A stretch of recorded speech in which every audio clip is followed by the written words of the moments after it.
So it's got to have come then from the environment. Now, we know of one case for sure where the chemtrail fibers were found, and you could maybe put it together. There were two cases. And also Lily. And yes. Lily, okay. But there are chemtrails everywhere all the time. Correct, and they could have other chemicals in it. But one key that what I'm calling the smart dust, where smart dust is a very, very small particle at nano size that has a specific function. This looks like, if you look at certain times of the day and you see dust, but it's not dust, it's like an iridescent glitter. Very specifically different than regular household dust. Yeah. And this would be in areas where we have seen that. You know, Doctor, I got one of those 10 million watt spotlights. You go out at night and point it up to the sky, and you can't believe what's floating in the air. I mean, it's really disgusting. Right, and if you're seeing this iridescence, which looks like just like glitter, that is engineered dust or smart dust type material versus regular household dust, or that does not reflect back. So here comes the conspiracy theory. If Morgellons is related to chemtrails and it's coming out of the spray from airplanes, is there some grand plan to get this stuff into human beings? Well, I don't know if it was a plan or anything, but I will say that all of us have been exposed, all animals, all life forms on this planet. It's just a matter of what our genetic makeup is, what we have been chemically poisoned with as an industry, meaning working in industry versus living in certain polluted areas, that is allowing this to manifest more rapidly in individuals than ourselves. Now, is this considered, like, if you're handling this, you must be very careful. Is it something that could burrow its way in, like contagious? Well, I don't consider it contagious because what I've observed is that it has to have a specific chemical composition, and if, like, I'll give you an example, like the ones where they have the lesions, where they have the discolorization of the skin, they have a lot of porphyria in their body, which is from pyrols, and thus chemical composition of pyrols, and I basically know that it's a man-made machine, as I call it. So it's not going to be likely passed from person to person. They're going to have to get it from the thing is, and why people can, I'm going to call it, be exposed and get it from other individuals, is that those same people may be exposed to the same chemicals that this other person has been exposed to. Got you. Yeah, that allows it to be a growth media for these assemblers or whatever is going on. Gotcha. I don't care if it's contagious. I mean, we have a picture there, I think it's number 7, of if my own mother had that on her lip, I ain't getting anywhere near her. I'm sorry. Yeah, it's very hard. And also, being that there's technology where these, what we call liquid crystals, meaning that they're crystals where they have different DNA, just as I said earlier in my early papers and other shows that I've been on, where they have DNA plasmids.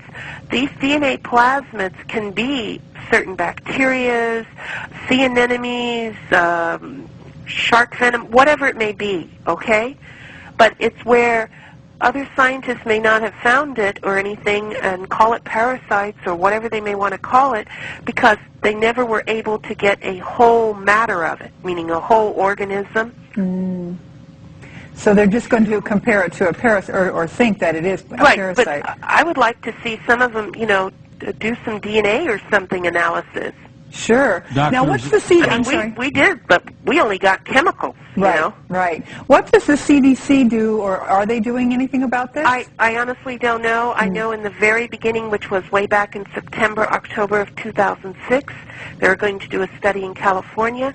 Then they changed it to go back to Atlanta, and then do it out of Texas, but to my knowledge, I have not heard anything that they've done anything. Doctor, how many people, it's okay, how many people are you estimating have this affliction just in the United States? Early on, when the end of the statistics at the first of the year were over 60,000 in the United States, 100,000 worldwide, with an expansion rate of 1,000 a day globally. Oh, my word.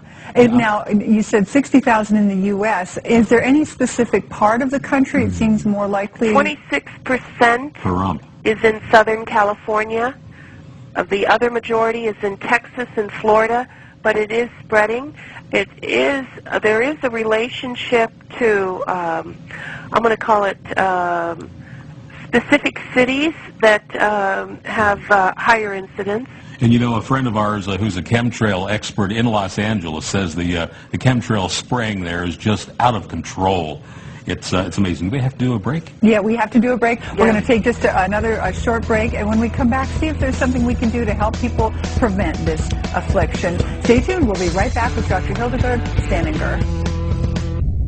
Okay, we had another question from the control booth, and I think this is a pretty good one. If these fibers or whatever they are nano robots are falling from the sky somehow, can they somehow embed themselves in plants? Has there been any evidence so that when we ate something that had landed on, we could get it that way? Yes, there has been evidence early on from plants, animals, even seafood.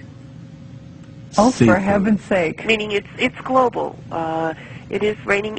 Once you've seen it, example like in some of the pictures where it has those clear, like hook-like features, you can see it on other living forms of life.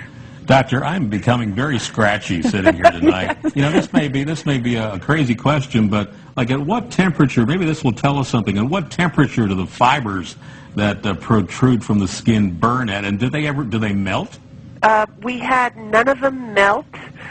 We had them go as low as 600 degrees Fahrenheit to as high as 1,400 degrees that we tested. And they don't melt? No, they don't melt. They break apart, but they're still all together. Holy cow. Now, and one of them broke apart, and that's what you got, the golden head. Meaning it was a complete fiber burned at the end, 1,400 degrees, and it showed the golden head. I think we should get Spock in here, maybe. Yeah, really. No, this is really...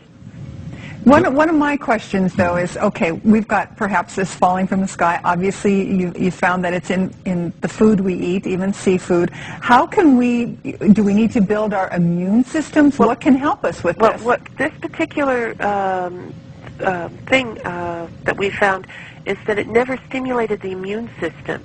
So in the very beginning, it's like... if it doesn't stimulate the immune system because it's so small, the immune system can't send out the white blood cells in the soldiers to fight it, okay? Gotcha. So what you have to do is just basically keep your body healthy, and please use good intestinal fiber and Jerusalem artichoke powder and other types of nutrients like what are being developed so that you can maintain good digestive health, because I personally think that, well, I know it's starting in the intestinal tract, thus the first organs that are formed are the GI tract. So if you can keep that, so if you can keep that cleaned out then and healthy, it doesn't have a chance to grow. Assemble, correct. Assemble. Correct. Yeah. Okay, I get you. So right, and that's with any chemical. Right. You've got to remember that 35% of the minimum absorbs back into the intestinal tract. So keep your digestive system in good health, doctor. Maybe some colon cleanse or yogurt, live cultural yogurt will help. Correct. Right. Running out hemp of time. Oil, the new hemp fibers.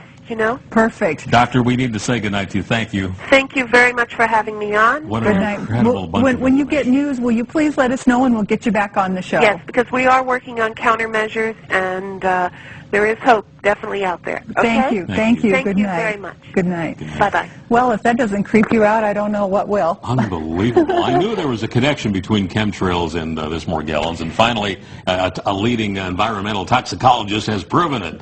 Good night, everybody, and remember, the truth is out there.